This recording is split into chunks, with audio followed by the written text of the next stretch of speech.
Hello and welcome back to South Bristol Chess Club Championships 2013. For this video we remain in Group A and look at the second game in the second round. This will be an encounter between Iain Bourne and Bob Radford. So as you can see, the position in the group is just so finely balanced that anyone can take control. So will it be Bourne that takes control, or can Radford seize control of the group? A very interesting encounter is about to happen now, and this is one that we'll all be looking forward to. Let's go across and take a look at the game. Okay, so I'm playing Bob. I think he's a bit of a street fighter actually. He's also in a lot of form, having just won the major at Frome, so he'll be quite confident. Anyway, I always play the same thing, so I'm playing d4. I'm playing Iain Bourne tonight. I've never played Iain before in a serious contest. We've played a few friendly games, which count for nothing. I know he's an extremely good player, he's a very intelligent man, and it will be a difficult game for me. But I also know that he's a d4 player, a gambit, Queen's Gambit player, so I know what to expect in advance.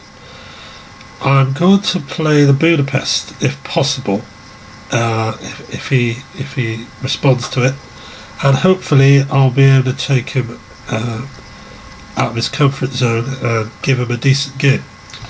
So I'm going to respond to his d4 with knight f6.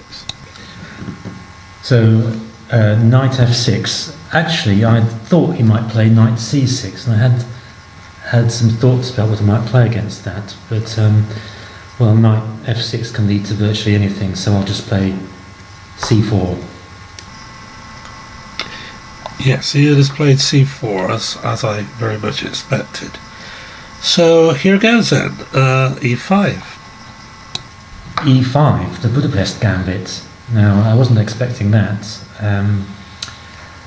but I'm not too worried. I think I know a little bit about this, so d takes e5 is the standard move here. He's taken the pawn immediately. That's a sign to me that he knows this opening. Maybe I've made a mistake in playing this, I don't know, but he played it very, very quick. Well, they say you make a bed, you got to lie on it. So, knight g4. And he plays knight g4. Well, the line I used to play back in the day was bishop f4, so I'll continue with bishop f4. Well, the most common reply is knight f3 and maybe bishop f4 after, but he's played it the other way around, bishop f4 first. Doesn't really matter, I guess. So anyway, I play knight c6, attacking the pawn with both knights. Knight c6, that's fairly standard. He's going to gang up, take my pawn on e5, so it's not really a gambit, and then well, we'll just take it on from there. Knight f3. Knight f3. So he's played the two moves anyway. In which order, it didn't really matter. But the usual reply now, if I remember, is bishop b4 check. If he plays knight c3, I simply exchange, doubling his pawns and fracturing his queenside. But he will probably play knight on d7. And if he does do that, then the usual reply to that is queen e7. So I triple up on the e pawn. Yes, bishop b4 check. Bishop b4 check, which is again the main line. Knight c3 does lead to a gambit where after he takes on c3 and doubles my c-pawns, he plays f6 and gambits a pawn, but my pawns are a bit wrecked, so I'm going to play the safer line, which is knight bd2. Yes, as expected, he's played knight d2, so he certainly does know this opening. I'll talk with him about it after. Now my luck, he's played it before himself with the black pieces, but we'll find out later. Queen e7. queen e7. Now there's no way to defend the pawn on e5. There is a kind of a trap line after a move like a3, knight g takes e5, a takes b4, and then knight d3 mate. Unfortunately for Bob, I already know that, so I'm just going to play e3. Okay, he's played e3, so up to now everything's booked. I could castle here, but the usual move is knight on g takes e5. I have to do it like that because I want to play d6 and get my bishop out on c8 at some point and continue developing. But let's not look too far ahead yet. Knight takes pawn. Knight takes e5. And he takes with his the knight on g5, g4 takes on e5, and I simply take that off and we exchange knights. Knight takes e5. Well, he's taken my knight with his knight, so the obvious answer is to retake with my knight. That's what I'll do. Knight takes on e5. Knight takes e5, and now bishop e2. It's just simple development. Yes, it's not hard to see what Iain's plan is. He's simply just developing his pieces and looking forward to an interesting middle game. So I will follow suit. He's played bishop e2, and I've got a choice now: d6 or and get my bishop out, or castle. I think I better just castle. Yes, castle. Castles. Bob's playing this in a fairly standard way. There's nothing immediate for me to do apart from castle myself. It's necessary, so castles. Yes, Iain's castled, so I'll carry on with my own plan, which is d6. d6. Now d6 is the standard move here, although I was wondering whether he might have played a5 instead and kept the d pawn back on d7. In some lines he can then play rook a6 and then swing the rook straight across to the king's side, which I'd have thought would be Bob's more natural style. This is a more positional line. Anyway, the other alternative would be to play bishop takes d2, because the standard idea here now is to play my knight to b3 and then harass his bishop on b4. Knight b3. There's no point in thinking about this at the moment. He's played knight to b3. That's a bit of a pain, because now it looks as though I've got to lose a knight for bishop exchange, giving him the two bishops. He omitted to play a3 earlier, which was standard, round about move 6. But it doesn't matter, because what he's played is very good. I think I ought to play a5 now, so that after a3 I can go bishop a5, and then if knight takes bishop, d takes c5, and then I made it very hard for him to be able to do anything with his queenside pawns, though I have 4 to 3, and his 3 counter my 4 very well, which will also help his bishop, his black square bishop, tap my weak c pawn on c7. So already I've got a few reservations. I think maybe I should have took the knight before I castled. I think I might regret that, but anyway, it's not too bad. Knight to g6. Bob plays knight g6. Actually, I wasn't really expecting that. I thought the knight might be better off left on e5 for a bit, because my bishop actually wants to go to g3 anyway, and on e5 it puts some pressure on the pawn on c4. But maybe he's got an idea. I'm imagining he's thinking at some point he's going to play After I bring my bishop out to g3, he's going to play f5 and f4. Well, we'll see. I'm not really convinced, because I can always play bishop f3, and I haven't got any weakness on the king side, so positionally it doesn't look sound to me. I'm going to play bishop g3.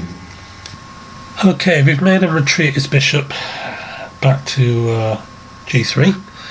And I'll have to play a5. I don't think there's anything else I can play, because I want to restrict his queen side advance after knight takes bishop on c5. He can't play b4 and straight away he will be worse. So a5. a5. Actually, I think that's quite a good move. The idea is I play a3, and then after his bishop moves back to c5, I capture there, double his pawns, and I've got the two bishops. But I'm beginning to wonder whether my queenside pawns might be somewhat compromised. I don't really want to spend too much time, so I think I'll just play it and then just try to work out what happens next over the board. a3. a3, as expected. Well, there's nothing to think about there. Bishop c5. Bishop c5, which is forced. And now, really, there's no point in my play unless I actually take on c5, so I'm going to take on c5. Knight takes c5. Yes, knight takes bishop on c5. I retake, d takes c. D takes c5 again, forced. And now I've got to come up with an idea. I've got the two bishops, but I'm not too happy about my queenside pawn formation. If I play b3, he can play a4 at some points and cripples my pawns. He's got a lot of control over b4. My only advantages at the moment are that I've got the two bishops, and his c7 pawn is potentially weak. I don't want to allow him to get an initiative here, so I've got this idea. I'm not sure that it's sound, but I haven't got much time to think, so I'm going to play queen d5. Wow, that's a very committal move, queen d5. I don't really know why he's played it there. It's going to be chased away immediately with rook d8. He has to come up for this central line, and wherever he goes he can't stop me playing rook d2. I'm getting very good vibes about this position now. I'm beginning to like my position very much. Okay, he's played this queen d5 move. Let's hit it with the rook. Rook d8. Rook d8. That's a bit of a problem. I'd played queen d5 too quickly and haven't actually covered my d2 square. He's got an entry point into my position. Well, I have to play what I was planning anyway, which is queen h5. Queen h5. Well, he's got his queen near my king, but I'm sure it's wrong. There's something very faulty about his plan. To give up the central file here, I don't understand. But anyway, I don't have time to worry about that. His queen is nicely out of the way. So let's play rook down to d2 and invade his second rank. Rook d2. Now I'm not really very happy about the way I've played this. A rook on the 7th is a big plus. He's also targeting my b2 pawn, and there's, well, I suppose I've got to play rook b1.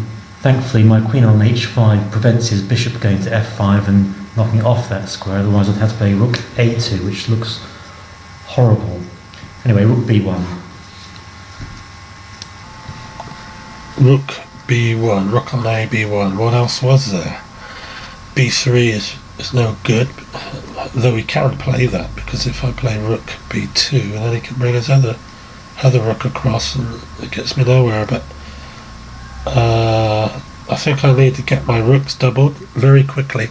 So let's develop my bishop to d6, to e6, and get my rooks doubled up.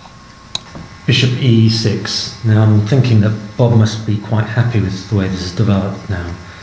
I'm going to have to go back to this and look at it at home to see how I could have played this better. But his idea is to put some pressure on the c4 pawn and then double his rooks, so rook a d8. And I'm a little bit boxed in. My pieces are getting in the way. The bishop on e2 is getting in the way of the queen on h5, and my bishop on g3 put some pressure on c7, but it actually isn't doing very much at the moment. I'm going to try and sort of like simplify this position, I think. So bishop e3, e6, I play rook f d1. Yes, of course, rook d1, rook on f to d1, which was highly expected. So I'll double my rooks up, and that keeps the pressure on him. I really do feel good about this position. I have designs to go further with this, so let's carry on. Rook on a8 to d8. Rook d8, rook a d8. Well, that's as anticipated. He's got some pressure against me now. I've got weaknesses, and I haven't actually got a very coherent plan at the moment. Well, I guess I could drop my queen back to f3, but actually I think I'd better sort of try to consolidate my queen side as much as possible. I'm going to play b3 first. What have we got here? f5 shuts out the queen. That's not bad. And then maybe I can play queen to f6. Oh, that's quite nice. f6, and I can get my rook, my queen down onto c3 and really start getting into his queenside pawns. Yeah, let's play f5. f5. Well, that's either a very good move or not such a good move. I think it's the street fighter in Bob coming out here. I can see I have got a back rank weakness here, but I don't think it's threatening anything at the moment. So I'll just play bishop f3, hitting his b7 pawn. Okay. We've reached a critical place in this game now. The position requires something that will turn this game in my favour. It's difficult to see what, but I do like f4. This is something that has a hidden threat, because if he takes with the bishop or the pawn, I can open that file with knight takes. And then trade rooks. And with his bishop back on d1, I can play bishop into the wonderful square g4. Skewering his queen and bishop. If he can't take the bishop, it's impossible, because if he did, he would be mated on e1 with my queen. So that looks like the answer.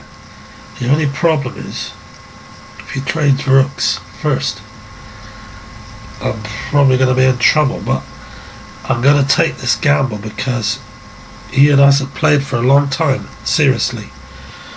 So, what to do? Well, I'm going to do it. I'm going to play f4 and see if he falls for it. f4. f4. Well, now I see, yes. His idea is that if I take on f4 with the bishop, he takes with the knight, I take back with the pawn. He then exchanges on the d file, and then he's got a killer blow, bishop g4. hitting my queen and threatening mate on e1.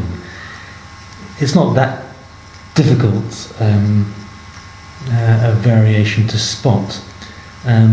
However, it's not actually particularly sound, I don't think. All I've got to do now is play rook takes d2 first, and then there's no back ranker. And he has lost a pawn. It's a doubled pawn, but it's certainly looking better than it was a few moves ago. So rook takes d2.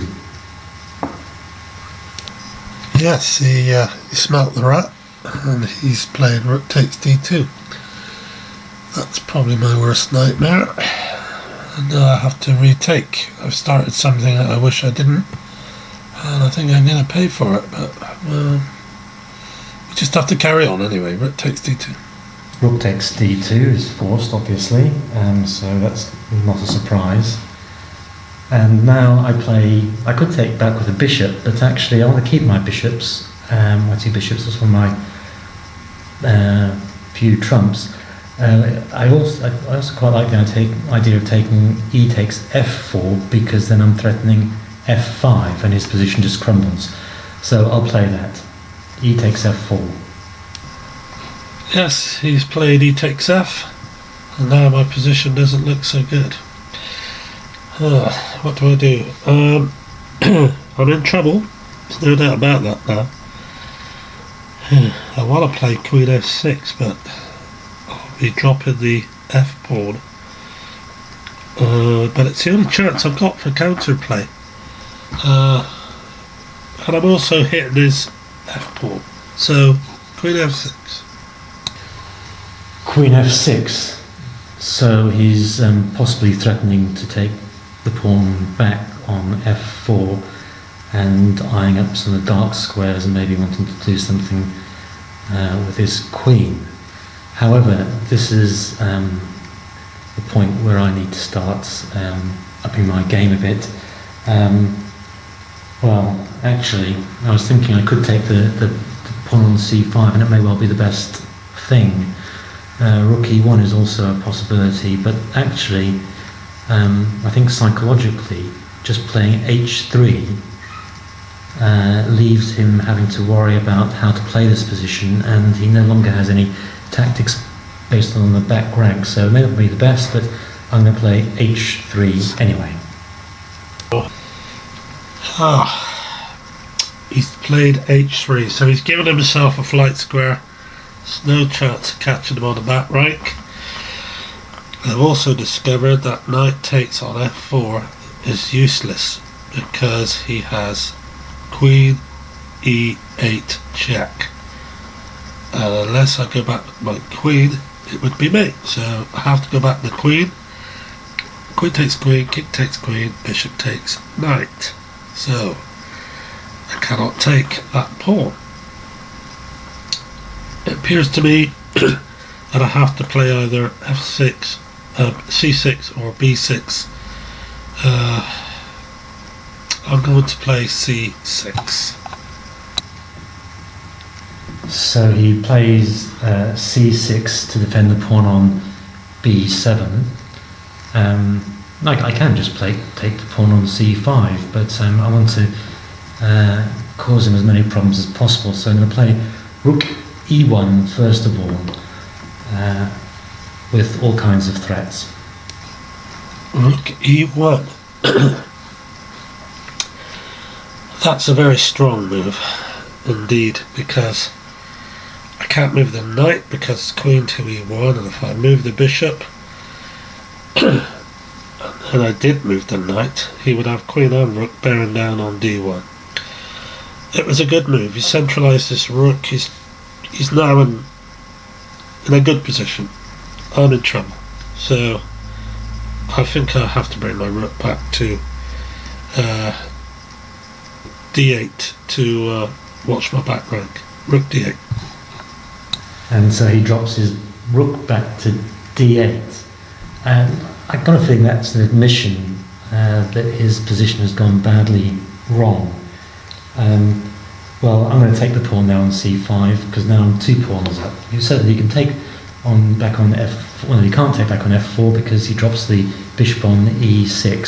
So it's actually 2 pawns down, and I think his position is beginning to crumble. Queen takes c5. Well, it was either that or I'd lose the other pawn, which I tried to defend. So I think I've got to play the bishop back now to c8 and just try to consolidate and hope that he doesn't come in too strong too soon. Bishop c8. So he plays bishop back to c8. I'm not sure what that is about, but I may as well take another pawn, because taking on queen takes a5 also hits the rook on d8, which restricts the movement of his queen. So queen takes a5. Yes, queen takes a5 as expected, hitting my rook on d8, so rook f8. So rook f8. Well, he hasn't really got any chances down the f-file. I guess the only idea he's got is to try to win a pawn back when he's still going to be 2 pawns down. Now, he's also possibly got chances against my queenside pawns with moves like queen b2 and, well, I'm not going to play passively here. I'm going to sort of cause him as many problems as possible. I'm going to play queen c7. Queen into c7, so he's certainly trying to penetrate my position there. It's not sure what to do, but I've got to try something. So all my pieces are covering each other, so that gives me a chance to get my queen out to c3, hit his rook on e1 and maybe get a few pawns back. So he plays queen c3. I thought, I anticipated, I know that attacks my rook on e1, but I had thought that maybe queen b2 was slightly more critical. I've no idea whether it gives him anything like enough, but it was another try. Here he actually encourages me to solidify my position and defend the pawn on b3 with rook e3. Rook e3, natural move to stop me taking on b3 and protect his rook with the f pawn. So, let me see, my time. I'm running a very long time, I can't think anymore. So, queen c1, check. Queen c1, well, I'm quite happy for him to take the pawn on a3. I've got more than enough material here, and his queen's going to be offside, and there's some threats which I'm not sure that he's anticipated yet, so obviously I just played king h2. He's played king h7, only move, and I can take on a3, I think. Anyway, I've no time to think. Queen takes. And queen a3. I think at this point Bob's getting short on time and is just trying to play anything to give himself some hope in this position. Unfortunately, I now can play the move I've been having up my sleeve for some time, and that's f5. Oh hell, I've just walked into a terrible trap. f5. Oh, he's not just hitting my knight, but he's threatening to skewer my queen and my rook. Oh damn it, I'll look at my clock. I've got no choice, bishop takes pawn, I've just got to drop the rook. Well, his position's bust now. What's he going to do? Well, he plays bishop takes f5. I don't think there's anything better than that. But my response is fairly automatic. Bishop d6. Yeah, the bishop comes in on d6. I can't even check him. I can only go back to a8, but I'll lose the rook. Or, maybe rook. Oh, look at my clock, quick, rook c8. And he plays rook c8, which he's now in a great deal of trouble. But this, of course, loses immediately to queen takes c8. Check. So, have a knight and bishop, get some rook, 2 bishops, and I'm also 2 pawns down. I feel now I must resign. A win then for Dr. Iain Bourne as he defeats Bob Radford with the white pieces. That is actually the first win in this very tight Group A, which has been draws all the way through until now. Radford obviously came with a game plan and tried to unsettle Bourne using the Budapest counter gambit, and whilst Bourne didn't find all the best moves, he logically eventually got his way through it, and Radford perhaps didn't quite make potential with his queenside pawns. So, Bourne tops the groups then with 1.5 points, with Meek and Harvey close behind on 1 point each, and unfortunately for Bob Radford, due to the nature of the table, only with 0.5 point he can now not qualify for the final. So, a great game there then, and we now move on to the second game of round 3 in Group A. See you soon.